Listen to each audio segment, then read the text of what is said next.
다 같이 모여 음식도 하고 어릴 적엔 친척집을 돌며 세뱃돈도 받고 심지어는 친척 어른들 잔소리가 듣기 싫어 명절이 싫기도 하던데 저는 어릴 적부터 친척집 한번 가는 게 소원이었어요. 아버지는 제가 9살 때 엄마와 이혼 후 소식이 끊겼고 엄마는 보육원 출신이라 이렇다 할 가족이나 친척이 안 계셨거든요. 그래도 유일한 가족인 엄마와 서로 의지하며 나름 평범하게 살았죠.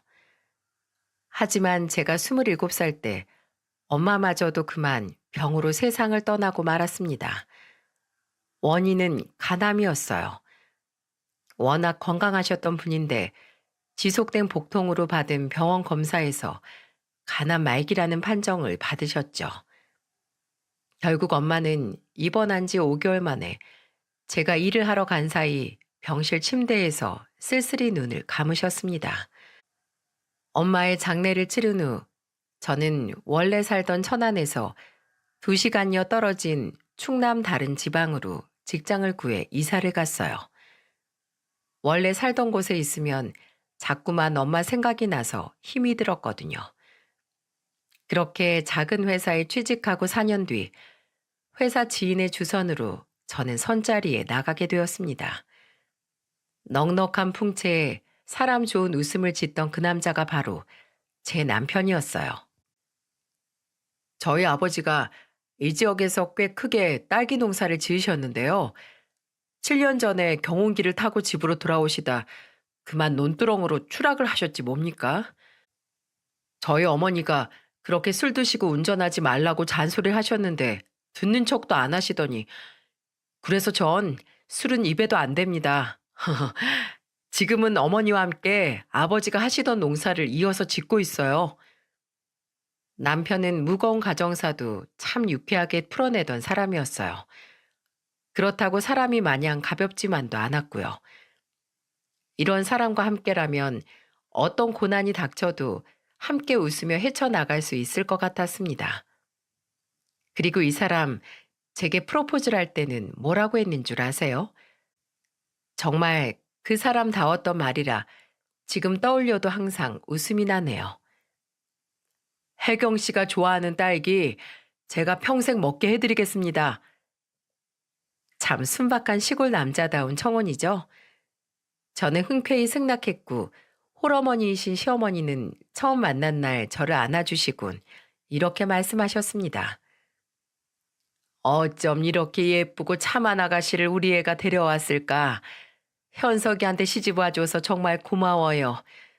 앞으로 나랑도 엄마랑 딸처럼 그렇게 오순도순 잘 살아봐요. 사실 부모님이 없다고 반대를 하시거나 난색을 표하시면 어쩌나 많이 걱정했는데 저렇게 말씀해 주시니 얼마나 마음이 놓이던지요. 물론 가족 모두가 저를 환대한 건 아니었습니다.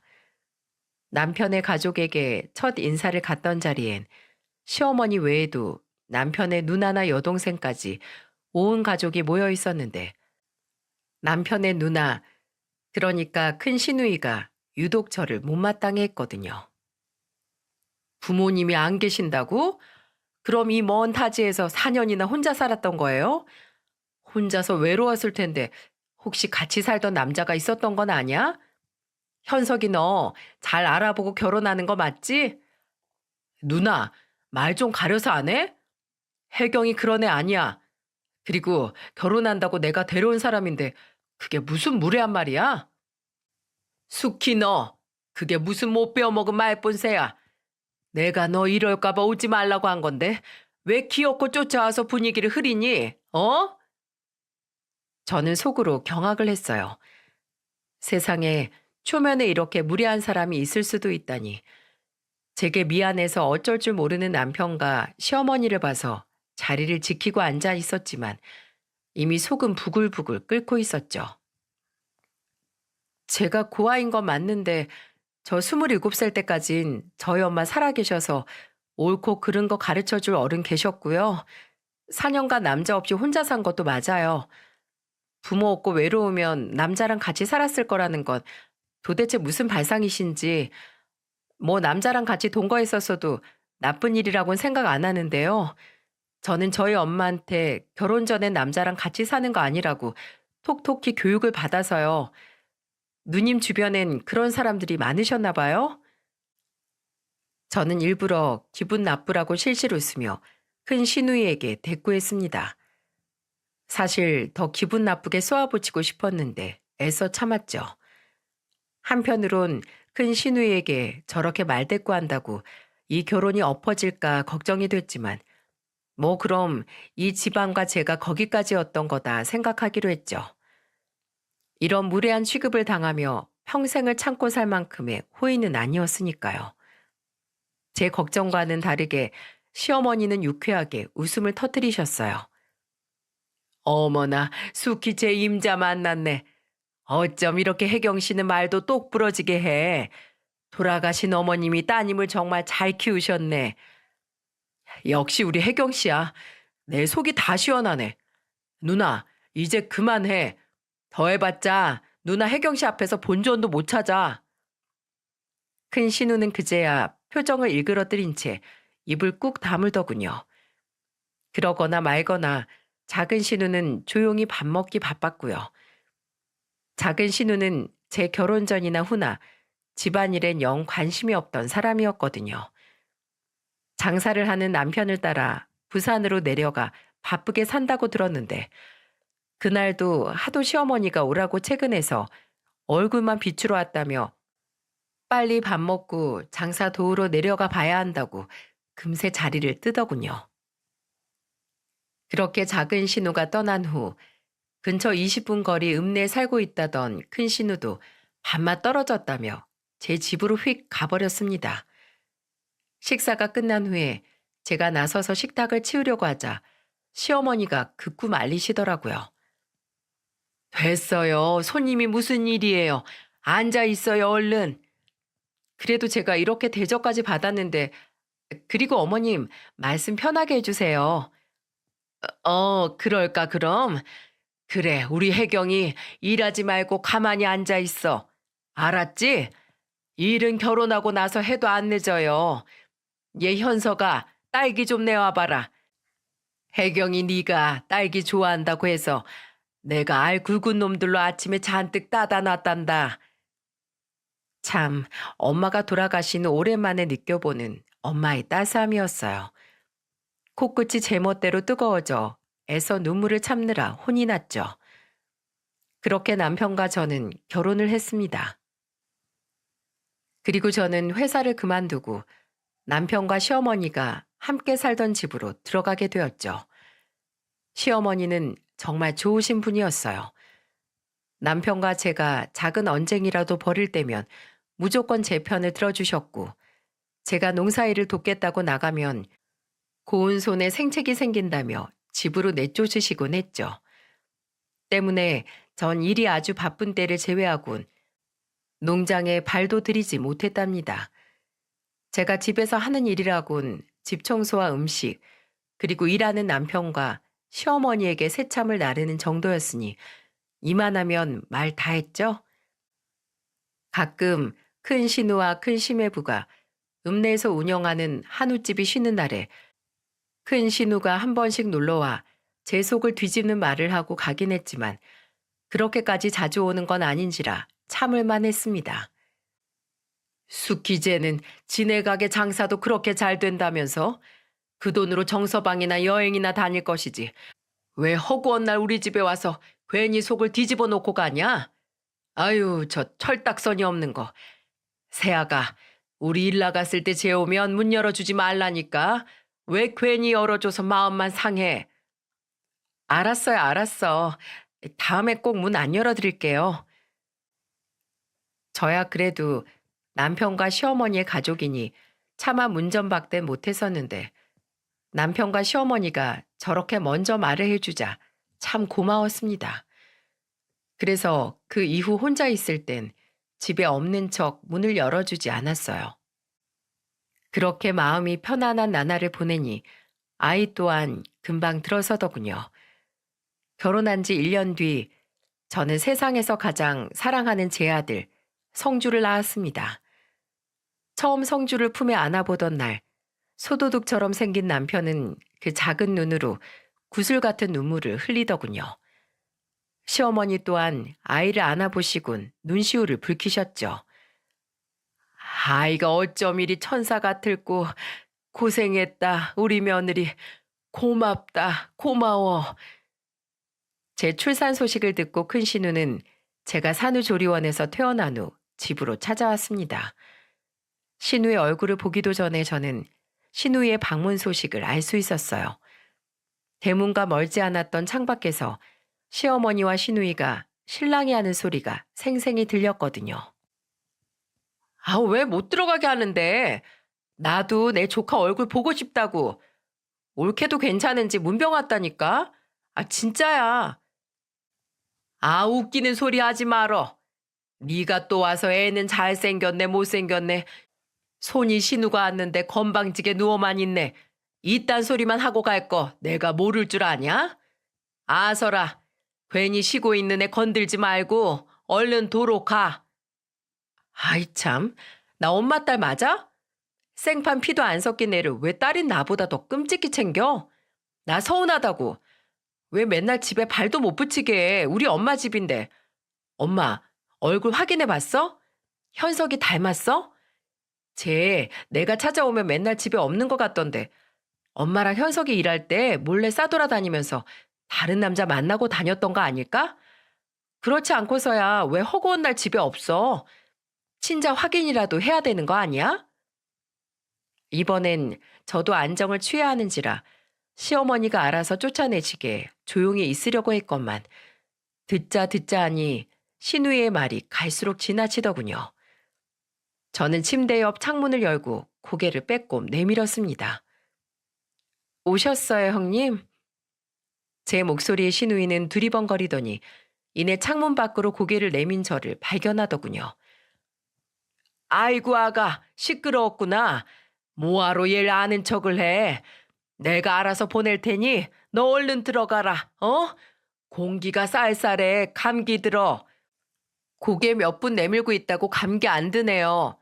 우리 엄마를 어떻게 홀렸길래 이렇게 올케를 싸고던데? 어? 홀리긴요. 어머님이 좋은 분이셔서 그렇죠.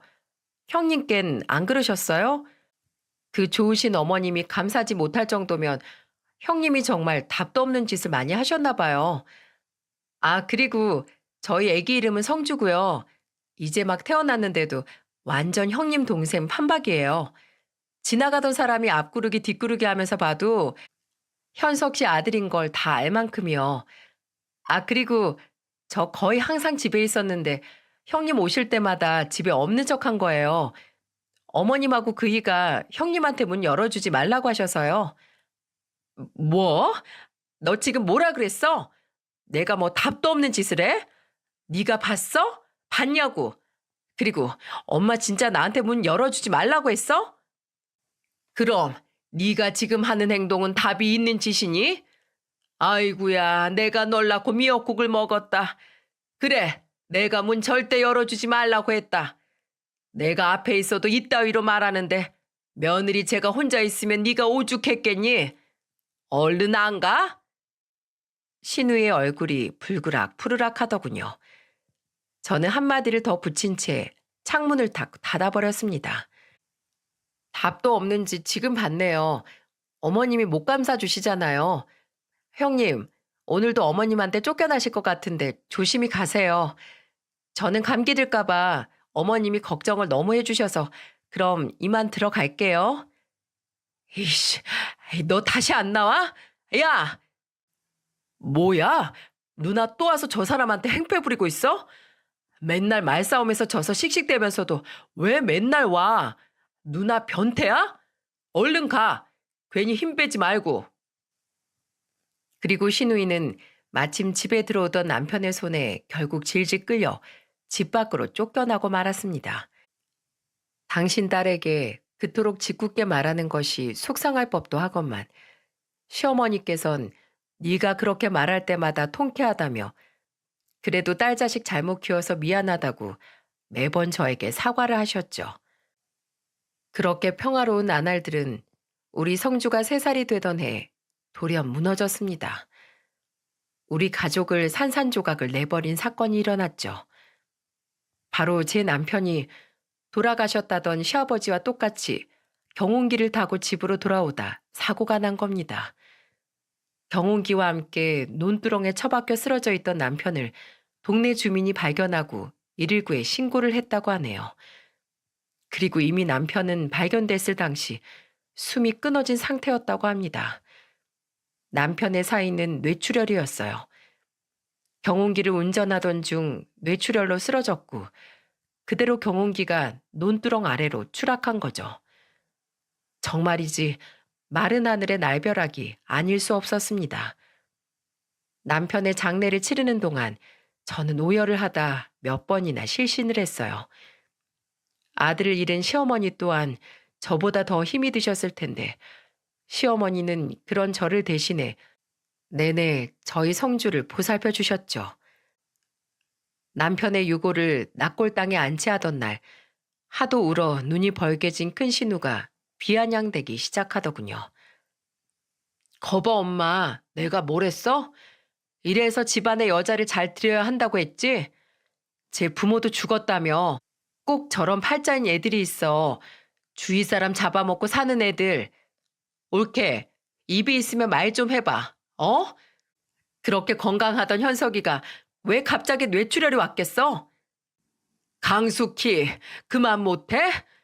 조용히 네 동생 보내줘도 모자랄 판에 이게 뭔 소란이야. 그리고 지금 누구보다 제일 힘든 게 새아가일 텐데 우느라 밥도 제대로 못 먹고 겨우 서 있는 애한테 뭐 하는 짓이야. 네가 못돼 먹은 건 알고 있었지만 지금 막 남편을 잃은 애한테 그게 할 소리냐? 이 잔인한 기집애야.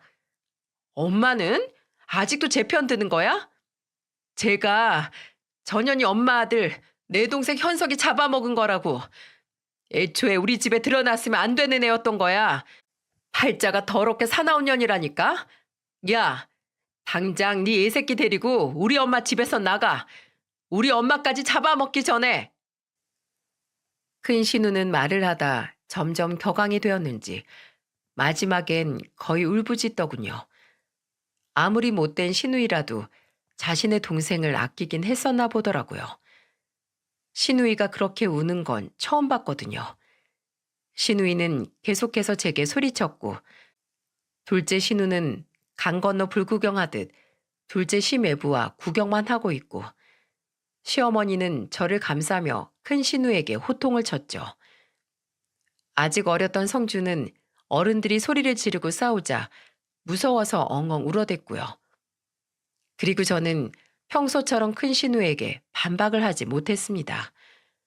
우두커니 남편의 유골이 담긴 낙골함만 바라볼 뿐 아무런 말도 할 수 없었죠.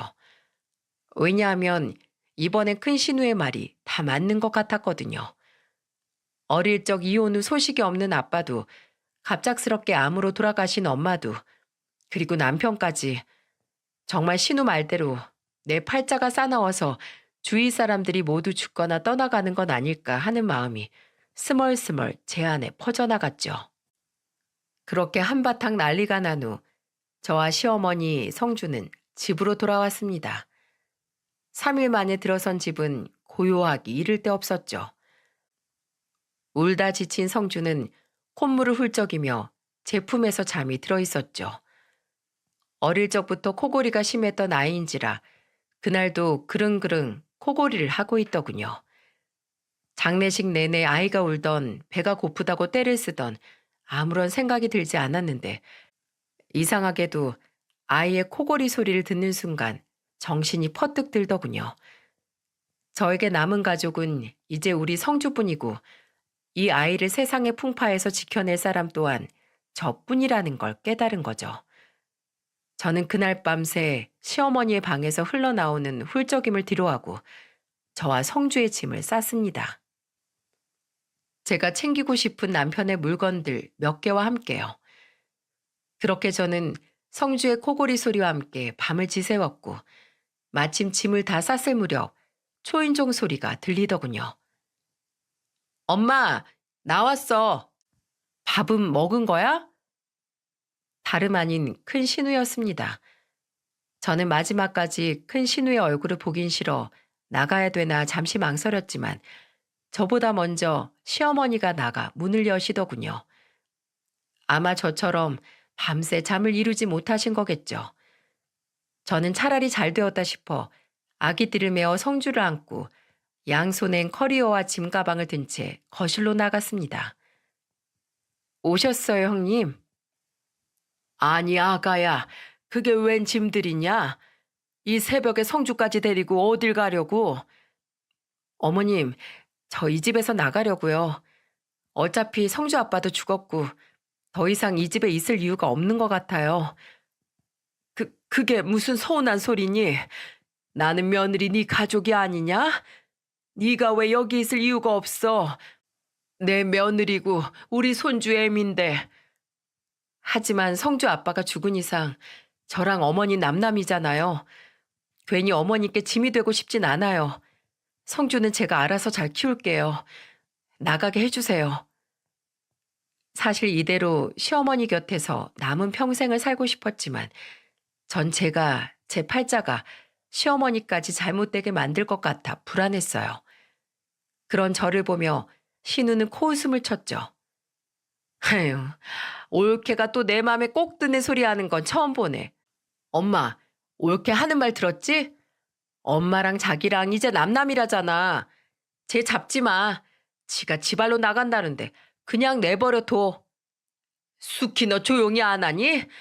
남은 누가 남이야? 수키 너만 내 딸인 줄 알아? 혜경이도 내 딸이야. 마음으로 낳은 내 딸. 며느라가, 아니 혜경아, 그 어린애를 데리고 도대체 어딜 간다는 거야? 어? 그러지 말고 다시 들어가 짐 풀자. 마음으로 낳은 딸이라니 저 말보다 저를 더 눈물 짓게 하는 말이 있을까요? 하지만 그럴 수는 없었습니다. 시어머니까지 더 이상 제 팔자에 말려들게 할 수는 없었어요. 아니에요, 어머님. 떠나는 게 제 마음이 더 편해요. 이 시골에선 어차피 제가 돈 벌 수 있는 방법도 없고요. 갈게요. 이렇게 갑자기 떠나게 되어서 죄송해요. 그동안 감사했습니다, 어머님. 안녕히 계세요. 저는 차오르는 눈물을 들킬세라 재빠르게 짐을 들고 현관문을 나섰습니다. 놀란 시어머니는 신발도 신지 않고 저를 따라 나오시더군요. 저는 그런 시어머니를 뒤로한 채 달리기 시작했어요. 성주도 짐들도 너무 무거웠지만 정말 온 힘을 다해 뛰었어요. 애타게 저를 붙잡는 시어머니의 목소리가 점점 더 멀어져만 갔습니다. 예, 예, 아가야, 가지 마라, 가지 마. 저 착한 것이 수키 말에 얼마나 상처를 많이 받았길래 저리 급히 떠난 후, 아이고 혜경아, 제발 이 시애미 곁에 있어다오. 내가 너랑 성주 없이 어떻게 사니? 엄마, 그만해. 신발도 안 신고 그렇게 뛰면 어떡해. 관절도 안 좋으면서. 그만 잡아. 내버려둬. 계속 우리 옆에 있으면 엄마도 나도 다 잡아먹으려니라고. 가게 놔둬. 이 못된 거사. 어떻게 그런 말을 하니? 누가 누굴 잡아먹어? 아이고 허리야. 혜경아, 뛰지 마라. 그러다 넘어져. 그렇게 시어머니는 마지막까지 뛰어가는 제가 넘어질까 걱정을 하셨습니다. 저는 차마 뒤를 돌아보지 못하고 그렇게 시어머니를 떠났습니다. 저는 그렇게 다시 친정엄마와 살던 고향 천안으로 돌아왔어요. 그리고 떠날 때 챙겨온 얼마 되지 않은 돈으로 작은 원룸 월세방을 구했죠. 남편 앞으로 된 재산들은 모두 시어머니께 남겨두고 왔거든요. 어차피 남편과 시어머니가 함께 땀을 흘려 번 돈들이니 제가 아닌 시어머니에게 드리는 게 맞다고 생각했고요. 그렇게 저는 당장 일을 구해야 했습니다. 홀로 성주를 키우기 위해서는요. 하지만 결혼 전 일하던 회사는 이미 없어졌고 다른 회사들은 홀로 아이를 키우고 있는 저를 면접에도 불러주지 않았죠. 어린 아이를 키우는 호러미는 식당 일을 구하는 것조차 쉽지 않더군요. 애가 있으면 갑자기 자주 결근을 한다는 이유로요. 저는 그렇게 몇 달을 일도 구하지 못하고 발만 동동 구르고 있었죠. 그렇게 가는 곳마다 퇴짜를 맞던 와중 저는 드디어 한 식당에 취직을 할 수 있었습니다. 저는 겨우 구한 일자리를 잃을까 급하게 성주를 맡길 어린이집을 알아봤죠. 사립이라 가격이 조금 비싸긴 했지만 어쩌겠습니까? 일단 돈은 벌어야죠.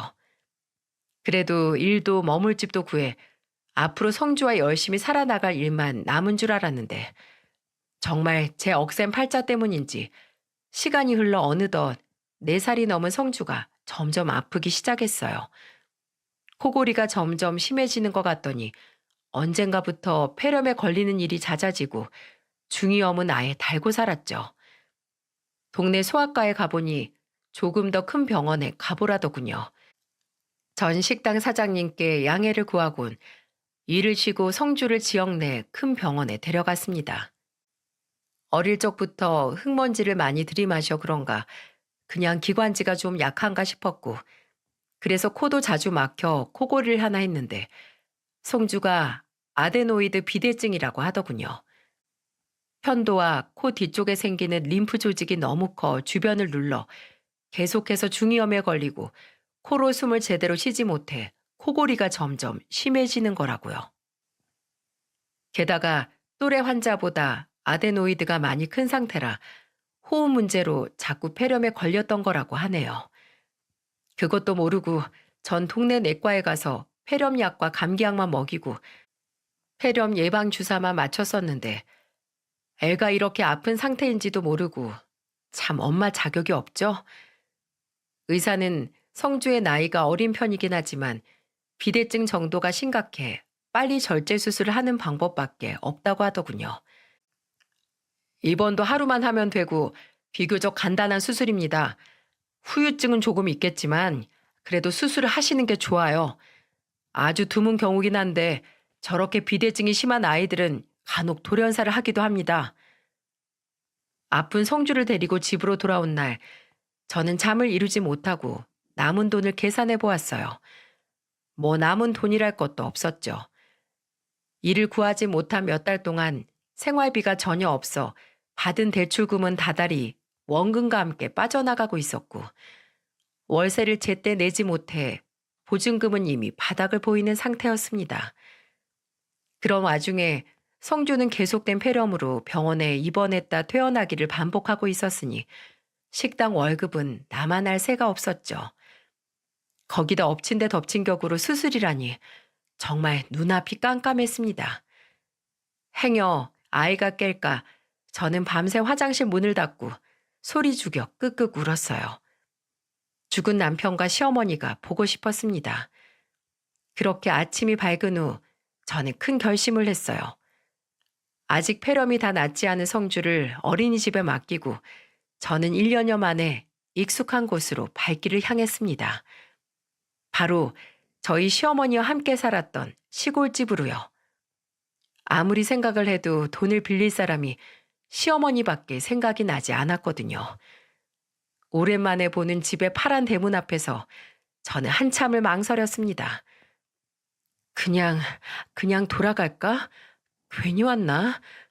하지만 성주를 이대로 둘 수는 없는 걸. 그래도 그렇게 매몰차게 시어머니를 뒤로하고 떠나왔는데 이제 와서 나를 반갑게 맞아주실까? 내가 너무 염치가 없는 건 아닐까? 그때였어요. 끼익하며 제가 대문을 열기도 전 안쪽에서 누군가 문을 열더군요. 아, 깜짝이야. 뭐야? 올케가 여긴 무슨 낯짝으로 왔어? 바로 큰 신우였어요. 가게가 쉬는 날이라 시어머니를 뵈러 온 것 같았죠. 집에서 나온 의외의 인물에 당황한 것도 잠시 문득 큰 신우가 이 지역에서 비교적 부유하게 살고 있다는 사실이 떠올랐어요. 그래, 내 자존심만 내려놓으면 돼.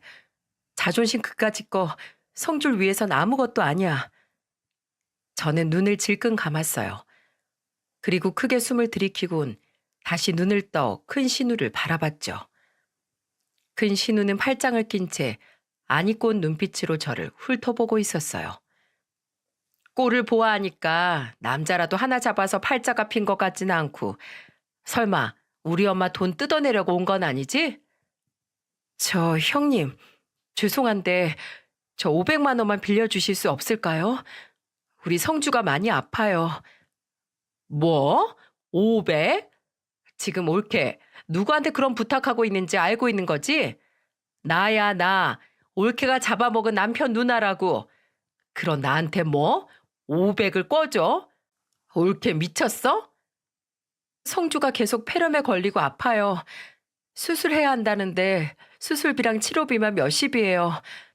게다가 살고 있는 집 보증금도 다 떨어져서 다음 달부턴 길바닥으로 나앉아야 돼요, 형님.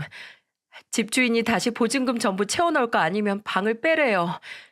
당장 월급을 받아도 나가야 할 돈이 태산이라 그 보증금을 한 번에 마련할 방법이 없어요. 형님, 제가 열심히 일해서 되도록 빨리 갚을게요. 네? 우리 성주 좀 한 번만 살려주세요. 큰 신우의 못된 말에도 저는 성주만을 생각하며 간곡히 부탁했습니다. 신우는 제 말에 코웃음을 쳤죠. 옳게, 낯짝 한번 두껍다. 왜? 나는 답 없는 짓만 골라서 하는 년이라며? 예전에 나한테 그렇게 바락바락 한마디를 안 지더니 옳게 되게 웃긴 사람이네. 아쉬운 거 없을 땐 현석이랑 엄마랑 같이 날 그렇게 무시했잖아. 엄마랑 현석이는 내 가족이라 치더라도 생판 남인 옳게 네가 나한테 건방지게 굴 때마다 내가 얼마나 약이 올랐는 줄 알아? 이제 와서 아쉬우니까 바짝 머리 숙이는 거야? 무시하다뇨. 그냥 그때 형님이 하도 저한테 뭐라고 하시니까 그랬던 거죠. 이것 봐라. 옳게 돈 안 필요한가 봐? 아니 그게 아니라 아니에요. 제가 그때 너무 건방졌어요. 그래도 손윗사람 형님께 그렇게 말했으면 안 되는 건데 제가 다 잘못했어요. 그러니까 형님 제발 한 번만 도와주세요. 다른 사람도 아니고 형님 동생의 자식이잖아요. 나 진짜 궁금해서 묻는 건데 성주 걔 진짜로 우리 집안 핏줄 맞아? 확실해? 예전에 집에 없는 척한 게 아니라 우리 엄마랑 현석이 몰래 진짜로 집 밖으로 나돌았던 거 아니야? 다른 놈이랑 붙어먹고 생긴 애 아니냐고. 아, 진짜 듣자 하니까 말 같지도 않은 말 더 이상 못 들어주겠네요. 뭐가 어쩌고 저쩌요? 뭐 눈에 뭐만 보인다고 형님 쉬는 날마다 어머님 뵙겠답시고 이 집에 눈도장만 찍고 나이트니 카바레니 아주버니 몰래 놀러 다니신 거 제가 모를 줄 아세요? 형님이 그러고 돌아다니시니까 남들이 다 그런 줄 아시죠? 저질스럽게. 뭐라고? 저질? 저는 씩씩대는 큰 신우를 뒤로 한 채 몸을 획 돌려 그 집에서 돌아 나왔습니다. 금방이라도 큰 신우가 제 머리채라도 휘어잡을 줄 알았는데 웬걸? 저를 쫓아오지 않더라고요. 그 성격에 웬일인가 싶었을 쯤이었어요. 큰 신우는 정말 상상 이상으로 몰상식한 짓을 제게 저지르고 말았죠. 거지 같은 년이 꼴랑 돈 500도 없어서 구걸하러 온 주제에 자존심은 재수없게. 큰 신우는 제 뒤를 따라오지 않은 게 아니었어요. 바로 마당에 있던 세숫대야에 찬물을 가득 받아오느라 조용했던 거였죠. 방금 제 머리에 끼얹은 얼음장처럼 차가운 물이요. 아, 차가워. 이래서 부모 없는 것들은 상종하면 안 된다니까. 몇 년 동안 내 동생이랑 우리 엄마가 벌어다 주는 돈으로 편하게 호의호식하고 마지막엔 내 동생까지 잡아먹고 날른 년이 은혜도 모르고 또 돈을 뜯으러 와? 팔자 더러운 년 재수 없어서 소금 뿌리고 싶은 거 너한테 뿌리는 소금도 아까워서 물로 뿌려준 줄 알아. 참을 만큼 참았는데 더 이상은 못 참아주겠다 싶었습니다. 제가 큰 신우에게 달려들려던 찰나였어요. 갑작스레 제 등 뒤에서 누군가 튀어나왔습니다. 바로 제가 1년간 아주 그리워했던 시어머니였어요. 그리고 바로 이어진 시어머니 행동은 방금 제가 뒤집어 쓴 찬물보다 훨씬 더 우리를 얼어붙게 했습니다. 뭐가 어쩌고 저째? 이런 싸가지 없는 년이! 시어머니가 글쎄 큰 신우의 뺨을 세차게 후려쳐 버리신 겁니다. 큰 신우에게 달려들려던 저는 그 자리에 어정쩡하게 멈춰섰고 큰 신우는 잠시 어리 빠진 듯 시어머니를 올려보다가 이내 눈물이 그렁그렁해지더군요. 엄마, 지금 나 때린 거야? 그래, 때렸다. 네가 안 맞고 자라서 이렇게 못된 거니? 아니면 태어나기를 못되게 태어난 거니? 나는 널 그렇게 가르친 적이 없는데 어쩜 그렇게 표독스러워. 사람이 사람한테 할 말이 있고 못할 말이 있는 거야. 게다가 멀리서 1년 만에 찾아온 귀한 애한테 물을 끼얹어? 뭐? 소금을 뿌려? 누구 마음대로 내 집 살림에 네가 손을 대? 왜, 왜 나한테만 그래? 생판 남인 얘를 왜 감싸? 쟤도 나한테 시끄러워. 고얀 년. 그동안 오냐오냐 해줬더니 네가 아주 눈에 뵈는 게 없구나. 다신 오지 마. 썩 꺼져. 얼른. 시어머니는 큰 신우의 손에 들려있던 대야를 뺏어들고는 큰 신우를 향해 휘두르기 시작하더군요. 아, 뭐 하는 거야? 간다고. 아이씨, 너 우리 엄마 돈 뜯어가기만 해봐. 내가 가만 안 둬. 알았어? 저게 그래도. 간다고. 그렇게 도망가는 큰 신우를 뒤로하고 저는 시어머니의 손길에 이끌려 집 안으로 들어오게 되었습니다. 시어머니는 언제 그렇게 성을 냈냐는 듯 저를 보자마자 제 두 손을 잡고 눈물을 뚝뚝 흘리시더군요. 아가, 잘 있었어? 아이고, 홀딱 젖은 것 좀 봐. 내가 얼른 가서 수건부터 가져다 주마. 아니에요, 어머님. 전 괜찮아요. 갑자기 이렇게 찾아와서 정말 죄송해요. 죄송하긴 왜 더 일찍 오지 않았니? 내가 너랑 성주를 얼마나 기다렸는 줄 알아? 성주는 우리 예쁜 손주는 잘 있고 아이고 우리 예쁜 며느리 왜 이렇게 더 말랐누? 수키가 하는 말은 다 무슨 말이야? 아가 그동안 무슨 일 있었던 거냐?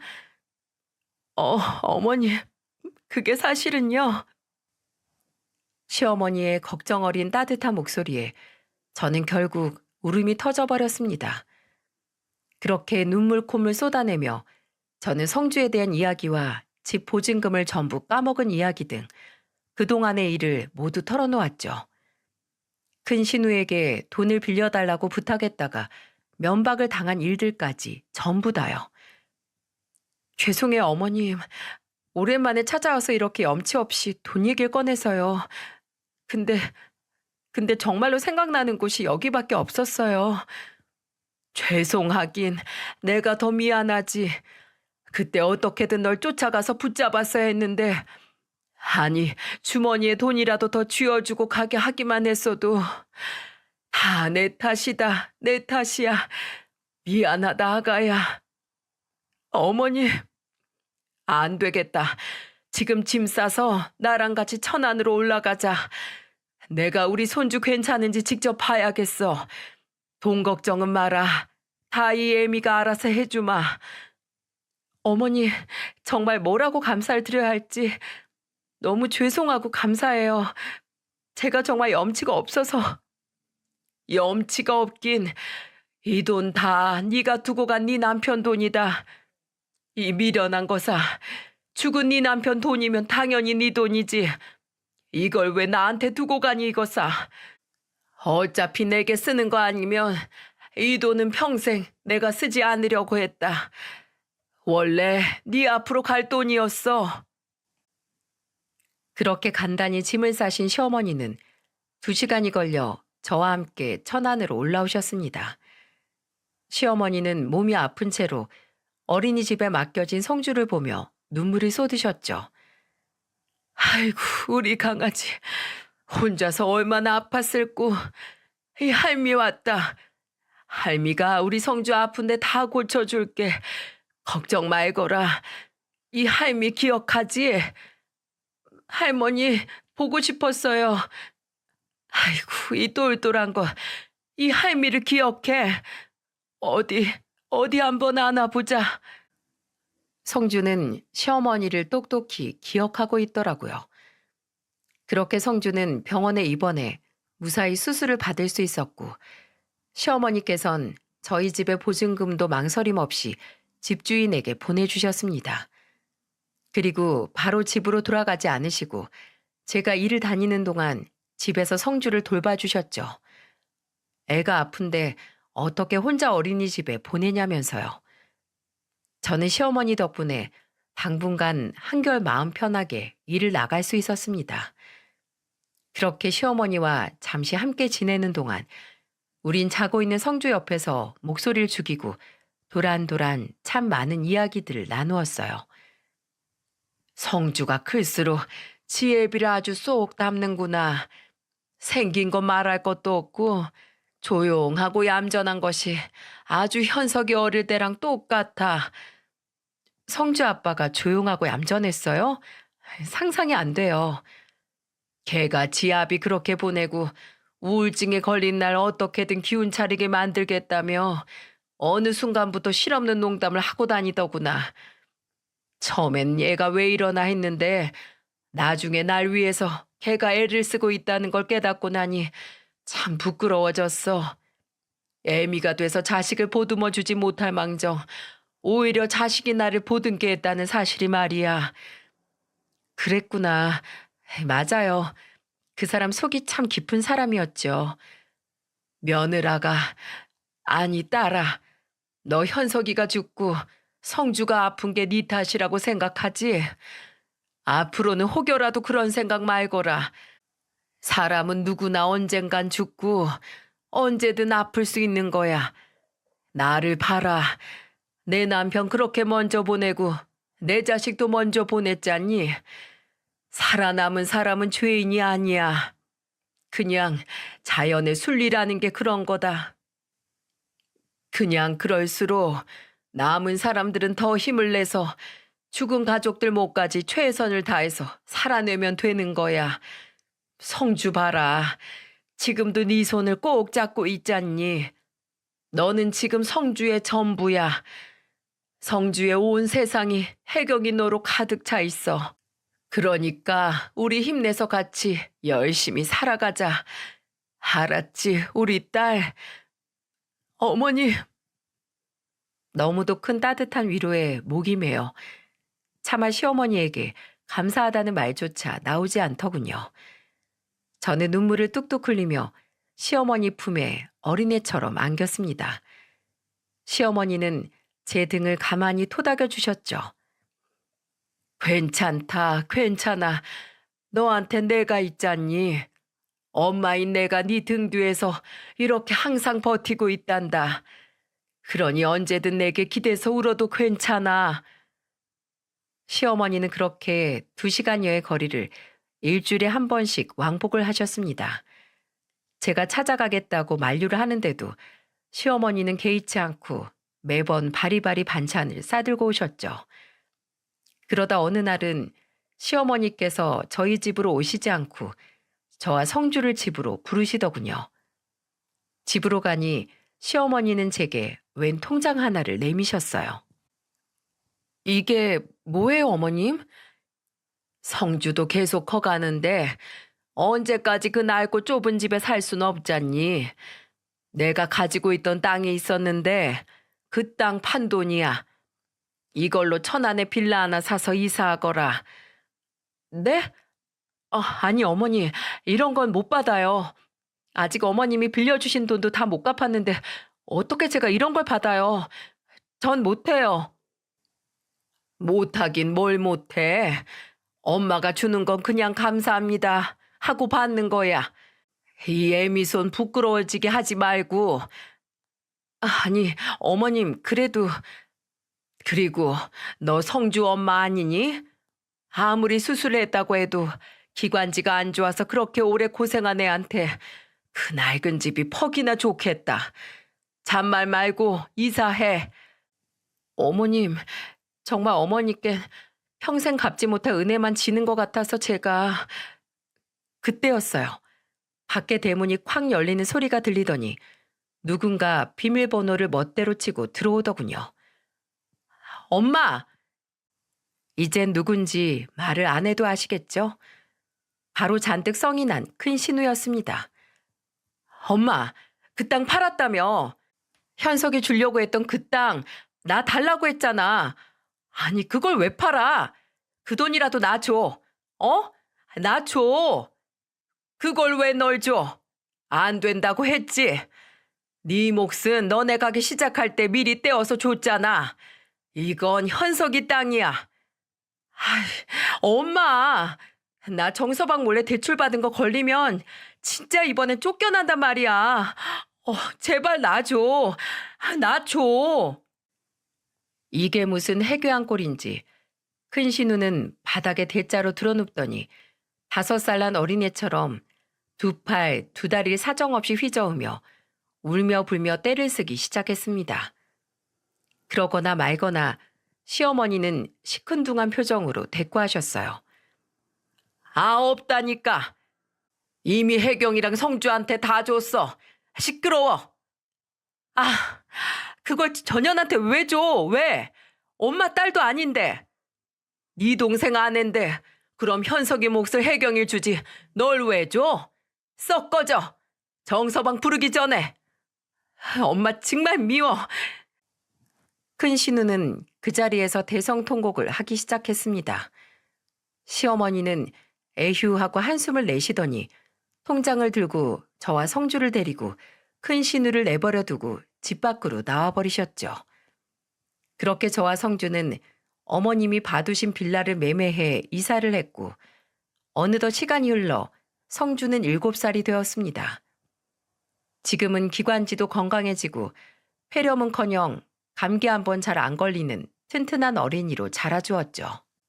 아, 그리고 큰 신우는 큰 시매부에게 이혼을 당했습니다.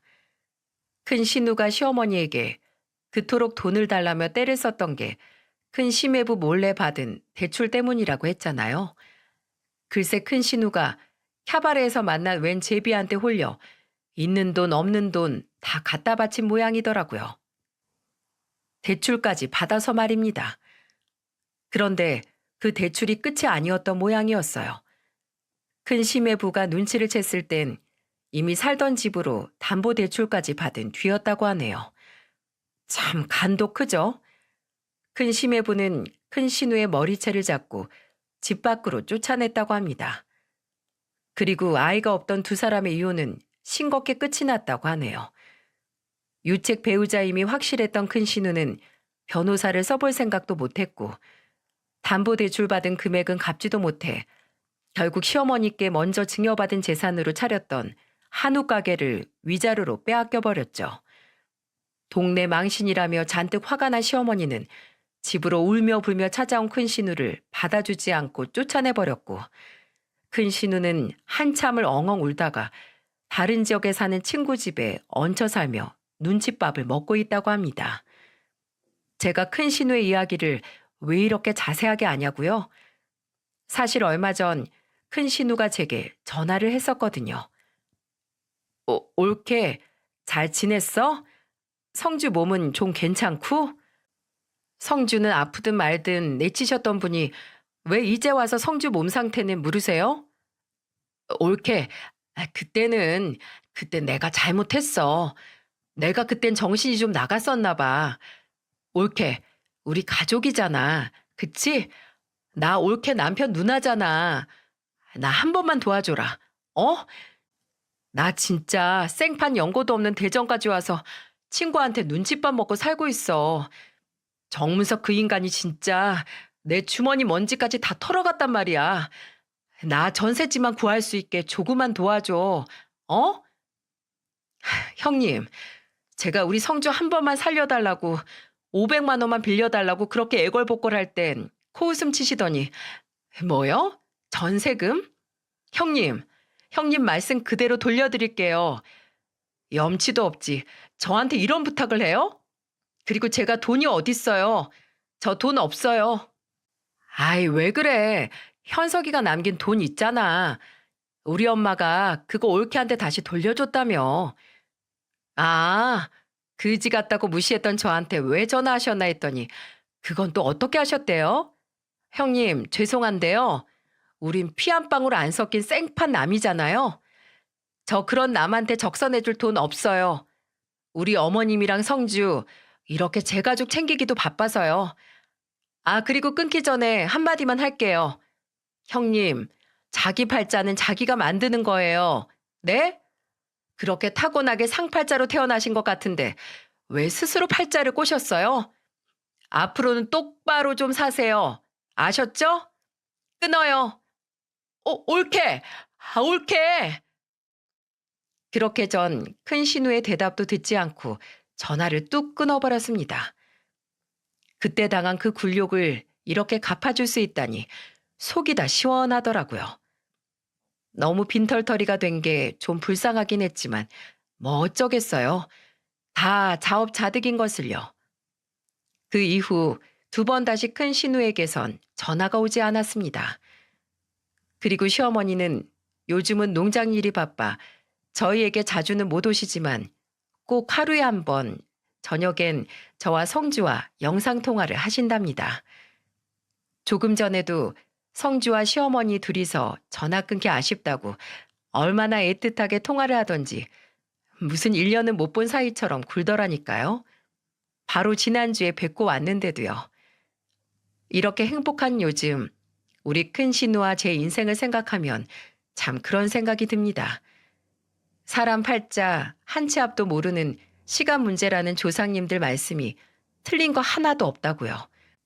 누구든 계속되는 악재를 맞닥뜨리면 한 번은 자신의 팔자를 원망하게 될 거라고 생각해요. 바로 저처럼요.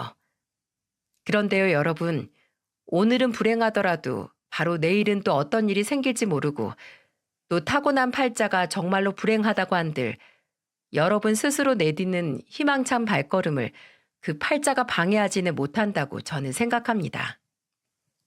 그러니 저 같은 박복한 사람도 어딘가에서 이렇게 잘 살고 있다는 사실, 힘드실 때 다들 한 번씩 떠올리며 모두들 희망차게 사시길 바랄게요. 감사합니다.